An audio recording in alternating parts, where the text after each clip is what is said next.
Comedy anime is always something that's hard to judge, and this is for numerous reasons. Firstly, not everybody has the same sense of humor. What I might find funny, you might not, and vice versa. Secondly, while I have found that there are a lot of comedy anime out there that have very strong opening episodes to drag in a new audience, slowly the humor starts to become stale and unfunny as the show progresses.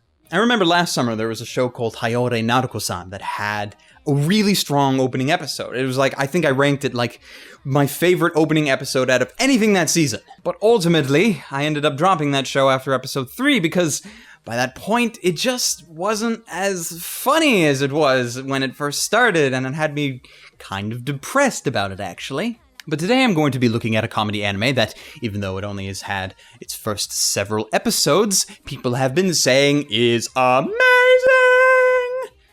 And possibly for good reason. Ladies and gentlemen and others, my name is Arcada, and today on First Reaction we are going to be looking at Watamote, or as it is also known by its much longer and translated title, no matter how you look at it, it's your guy's fault I'm unpopular. Let's jam.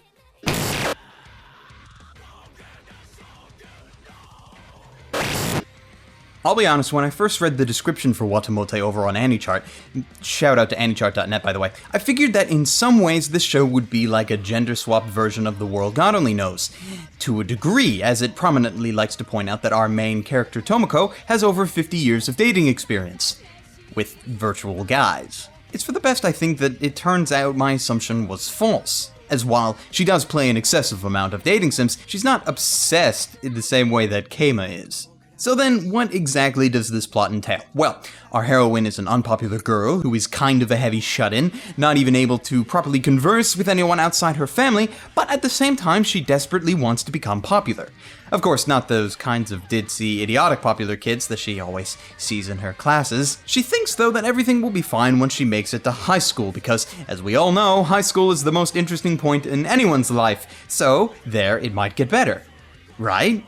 Well, not really. And the story of the show revolves around her various different ways of attempting to fix her life, most of which fail horribly. While the first episodes are entertaining, with constant otaku references that are sometimes subtle and other times completely blatant, like an almost shot-for-shot remake of one of Death Note's more popular scenes, what I worry about is that the charm of the plot is going to get old fast. Once Tomoko has run out of ways to attempt to integrate herself into society, currently, I think there'd be nothing left, and I have yet to see anything that would help the main plot survive past its first couple of episodes.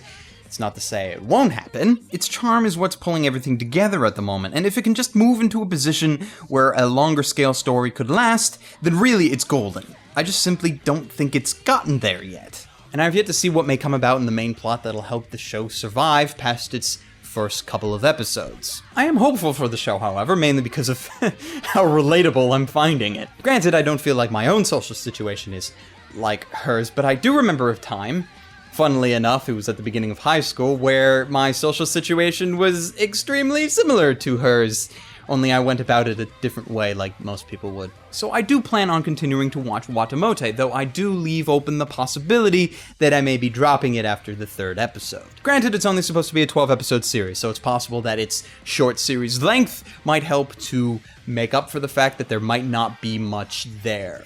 I'm trying to be hopeful, and there's a lot of potential here. Maybe it'll be like Bebop, where it becomes balls-to-the-wall amazing after episode 4. Who knows? There's only one way to find out, and that is to watch it all. Which you can do legally over at Crunchyroll. And you can click on the link down in the doobly-doo or manually go to glassreflection.net/Crunchyroll for a free trial of their wonderful, wonderful premium services and witness all the anime awesomeness that it contains. And until next time, ladies, gentlemen, and others, stay frosty.